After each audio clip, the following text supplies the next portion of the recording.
So you guys don't get a mouthful, from me in particular. I said Ryan is very knowledgeable in what he says, and this is a very beautiful car. Now what I'm doing is this is called intermission.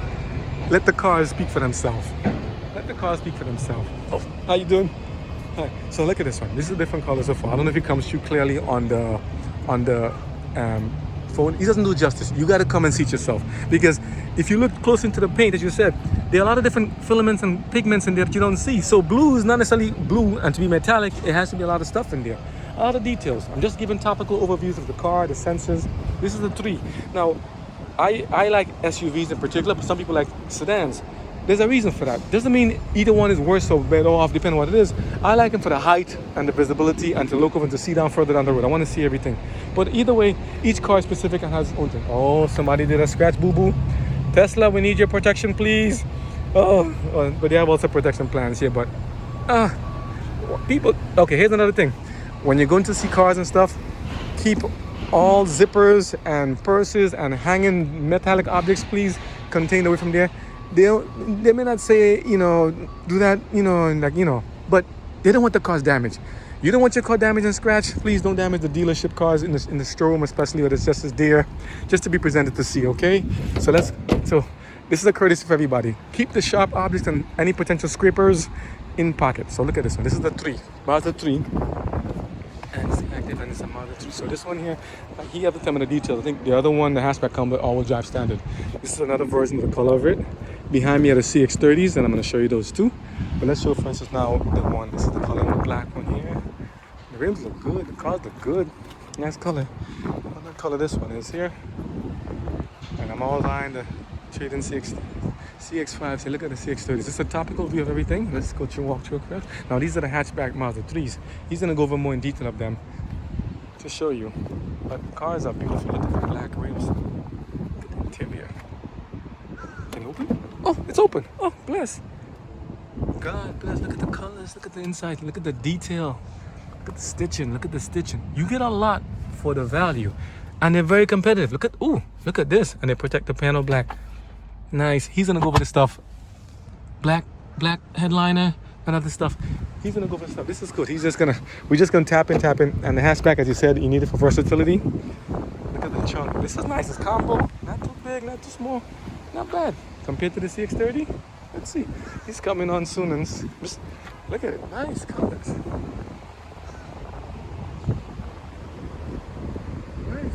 Nice colors. Now the CX-30. Now the judge, I said the jury's out, say roughly in terms of the body cladding as the tires. I personally like big fat tires, like you see the CX-90, and not so much body clad plastic. But there's a reason why Mazda did it. Let them explain for themselves. This is one of the best selling vehicles, surprisingly. And I'm like, nah, I like the CX-5. But they have a reason why they do it. So to make a vehicle and to bring it to market, there's a lot of research, a lot of R&D that goes into these vehicles, and not just by what you get in talk to the dealership. They may or may not know every detail. So that's why I was saying, people, keep making more videos of this. You like it, tell more people about it, because your input, your valuable knowledge and wisdom and experience, especially driving them and owning them, comes through a lot. So let your voice be heard.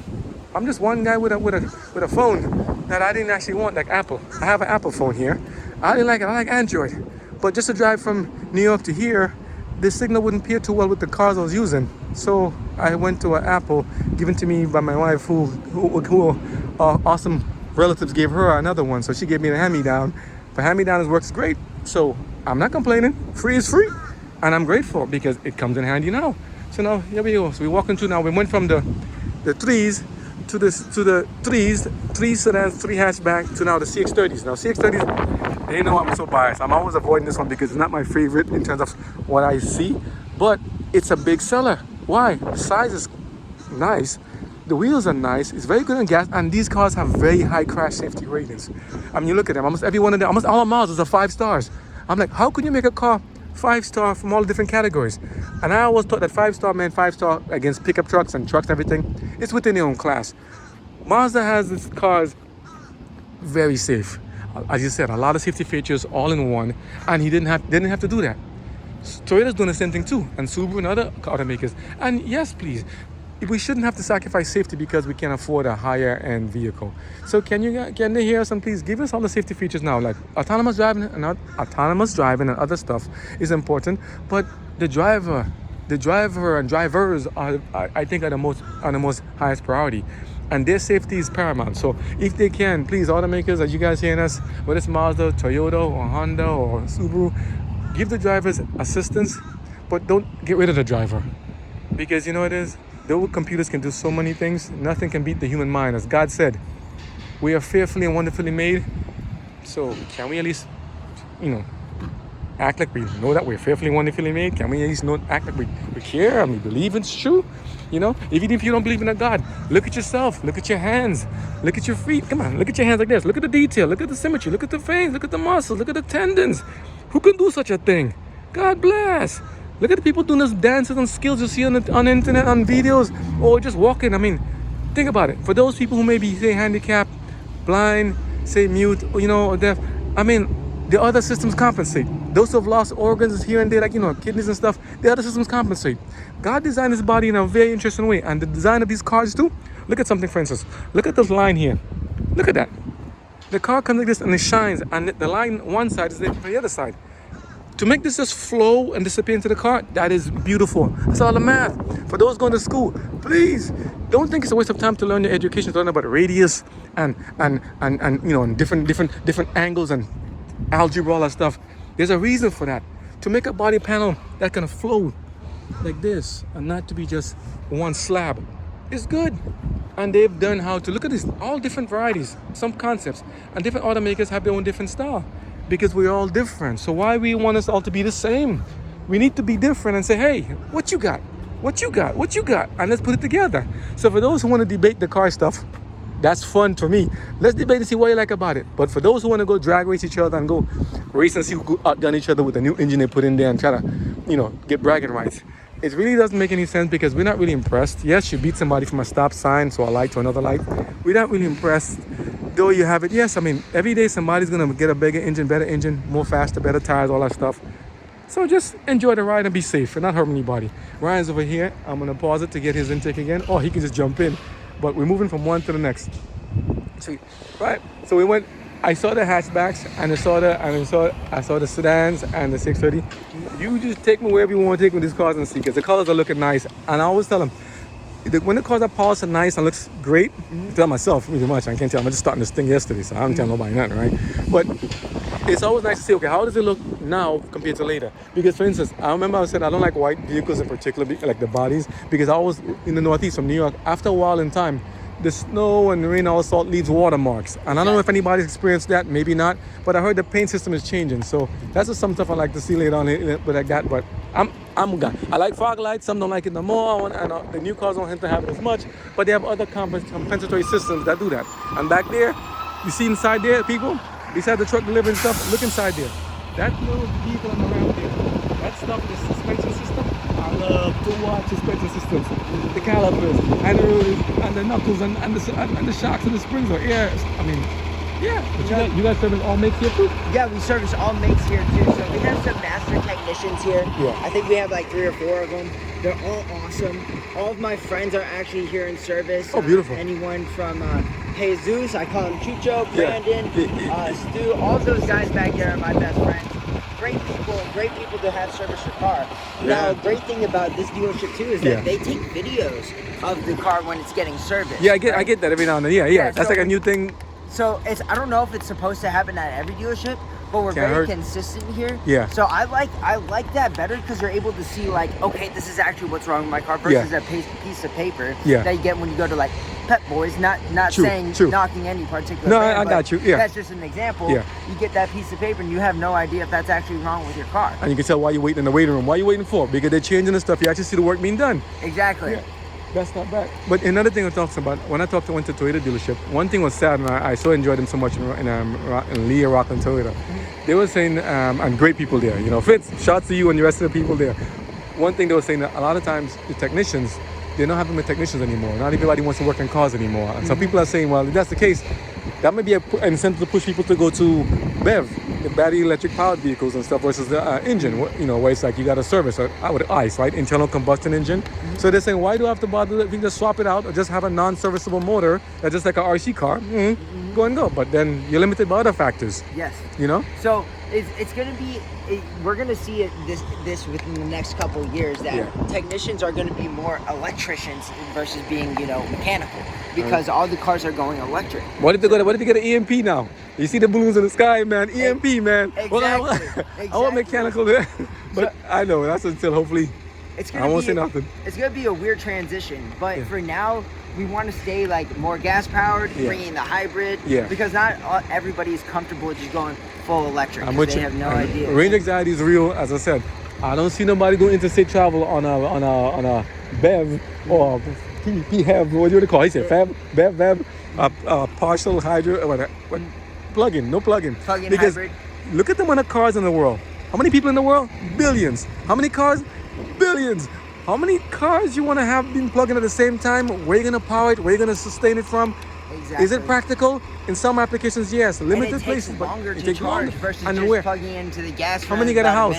Boom. Yeah, here I don't see that many apartment high-rise and complexes, but in New York, some places, 5, 10, 15, 20, 40 stories plus. How many people live in that one house? How are they going to charge the vehicle? Yeah. Everybody going to plug me when you finish, bro. It ain't going to happen. You may not see the car again. You see what happened in Chicago, you know? No hint, Chicago. Just saying, get it under control. Now, one thing I want to get back to is you're talking about the paint on the car, the colors of the car. Yeah. So there's two colors in particular. It's going to be the Soul Crystal Red and the Machine Gray. Now, what the artisans do over in Mazda is they actually paint with 6 different coatings of paint on these two colors in particular. 6 different? So the reason why they do that is because they have something what's called the KODO DESIGN, which is soul in motion in Japanese, right? They want to make sure that it looks like the car is in motion when it's standing still. So when those deep shadows on the creases on the inside right here. I love to see those. I love to see those. Just fade it right in. Yeah. Exactly. When the sun shines, it's very bright, but when you hit those shadows, it's very deep within the shadow. So it looks like the car is actually moving when it's standing still. That's what they are trying to do over at And Mazda. they do 6 layers. So when you see those robots on the you know those manufacturing videos, and they're spraying this up. So they do multiple applications in one thing. Exactly. What do the circle rings around the heads of that thing means? Just like, is it just like protection? You know what I'm talking about? Like, is it just like a dressing like a cake maker squirt that ring around the nozzle? Yes. What does it do? Is that some kind of ionizer or something? I'm just curious. I actually have no idea. Somebody tell us what it's about, because I'm like, I love to see that. It looks nice. It's like not like a straight nozzle, like a regular spray thing back and forth. I did that back in school, but it's to see the nozzle. It's like, it's almost like a surgical procedure. It looks good. Exactly. I don't complain. I think it's a protection. She won't scratch the paint, but then the round can scratch it too. But continue. Sorry, I'm a tangent. So another thing that Mazda does based on all these vehicles right here, right, is Mazda is still one of the only companies that designs the car out of clay before they actually make the model. So they make it out of clay first to get that good design versus just having a machine press their cars. And clay, we had to make a small replica 1-foot model. 1 foot, but it'd be like what, 10 inches wide. Clay is not easy to work with. It's not. Now, is it machine like they started with a block or no? There must be a video on that. So it's the artisans over there. They have specific artisans that go ahead and actually create it out of clay, but they do some crazy stuff over there. They really do. Now there's certain models where they actually handpick the wood that goes into like the signature model for the CX-5. They handpick the wood and lay it in there. It's very articulate. I like that kind of stuff. I like that. And Maz, if you're listening to me, can I come to see what you guys do, like how you do that? Because that takes a lot of time. So that's a lot of investment, what do you call R&D? Yes. Plus to see the stuff, because you have to see what weathers, what lacks up to the heat and stuff. Like another, here's the question. Florida sun is hot and baking. So the paint that they have on there, I don't see that much paint fading. I don't even see the lights and stuff fading as much, though you do see oxidation in some of the headlights. I haven't seen them in Mazda as much. Even a model, I had a 2016, I saw some stuff in one headlight, and they said because of some oxidized stuff. And there, every vehicle has recalls. They did some stuff in that, but I honestly do not see that much fading of the plastic anymore they used to in the past. So, anything on that? I haven't noticed anything personally, but I can tell you from experience back in 2011, I had the 2011 model, but I was like 17, so what, 2000... I got my first car, but that paint started fading as well. But that car was made in 2011, and it's not the same brand as it used to be. Mazda used to have that big bubbly smile. You meant that smiley you face? see. Yeah. Yeah. I remember the smiley face. I like. Looks more fierce. This is a mean mug. I like the mean mug. I call it snake eyes. Yes. And I know I didn't like this model when it first came out. I didn't like the front. I didn't like this front lip here. Yep. This little thing. I'm like, why they gotta put this taco on there? Why they gotta make it so blunt? And why they gotta make it so straight face and so thing? But I heard it's for crash safety standards and stuff and other things too. Because they have limits to how much they can design and work with. But exactly. you know. Well, I mean, if you guys take a look online, like, I think it's a 9.8 out of 10 safety rating on these cars. These cars are one of the safest cars to get to be out on the road. Not just one model. Almost all your models got high, like 5-star crash safety work. That's not easy to achieve. From the headlights to the crash test, to the side impact, to the offset, frontal offset, to the dark hit. I mean, like people back then complain about this. Say the cars are so soft, they're like, you know, like paperweight. They like crumple like tin cans. And that's one thing they say, that if the car gets a hit, your whole car is total. But there's another thing. You rather the car be crumpled as a tin can, or you rather it be you. Yes. Absolutely. So I'm like, maybe they have to do it that way, because some of the impacts I see nowadays going up against a pickup truck, which is on lifts and stilted like that. No offense to the pickup drivers, we love you guys too, but I think you guys have to kind of understand, you're going against other vehicles we're the same or different class, but you're much higher. The impact is not the same. How do the impact for that? That's one thing I scared away from lower vehicle like sedans or like convertibles. And I'm like, please don't hit the car. But like Mercedes and like Mini, they bump up the system. It goes up to take impact. But honestly, you're going against a 3-ton, 2.5, 3-ton vehicle, a pickup truck. I'd rather take a CX-5 and know that at least I got the best possible, like Subaru and other guys. They try. And Mazda, I give them credit. That's one thing I like about them. I gave up a Nissan Rogue for the CX-5, my wife especially, when after I saw the frontal offset crash test, when they show that when you get crumpled, you can actually damage to break your knees into the offset. Now that's changed. That was a while. That was like since the 2008, 2010. That's IIHS safety things. That could have changed since then. But Mazda, even to the CX-30, to the CX-3 and 5, that's some good stuff. It's some good stuff. And like even now, like with the CX-50, the CX-50 is one of our newest models, and honestly, it's one of my favorite SUVs that I've seen so far, because it doesn't just look like a regular. Can I ask you a question though? Can I ask you a question? Because I'll be sad. Can I ask you a question? Now, I like those. It's a beast. I like them. But here's the thing. I'm noticing the lineup, and people are asking this. Me too. They had the CX-3.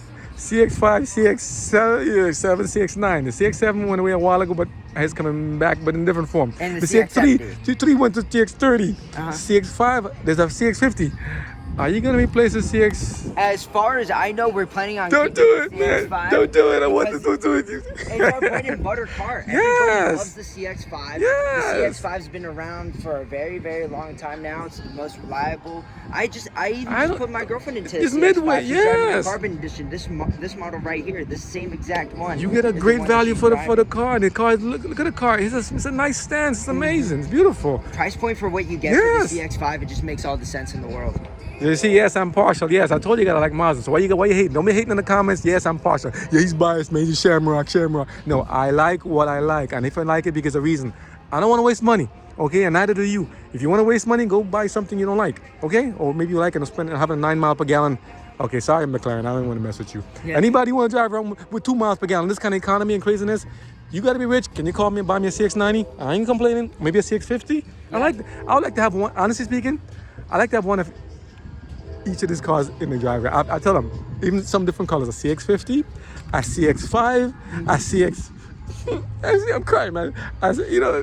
All-wheel drive, but all-wheel drive, and a CX-90. And you know, when the 70 comes, I want to C2. Looks like a B30. Even a CX-60. I ain't hating that one. But I'm like, they're good. I'm gonna pause a second. I'm gonna give them time to catch their breath. Me too. But I like what I see. Absolutely.